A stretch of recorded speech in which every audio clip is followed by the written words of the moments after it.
जरूरी अल्लाह तबारक व तआला इस मुसलमान की दुआ को रमजान के महीने के अंदर कबूल कर लेते थे। हाँ, रमजान के महीने के अल्लाह के नबी सल्लल्लाहु अलैहि वसल्लम की हदीस है कि लिकुल्लि मुस्लिमिन फी कुल्लि लैलतिन व यौमिन फी रमजान दावतुन मुस्तजाबा।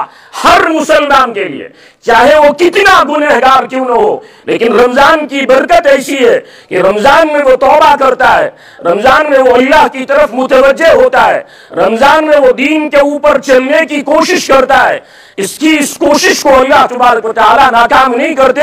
अल्लाह तबारक व तआला के हबीब अलैहिस्सलातु वस्सलाम फरमा रहे कि इसकी दुआ को रमजान के रात में, रमजान की दिन में अल्लाह तबारक व तआला कबूल करते हैं।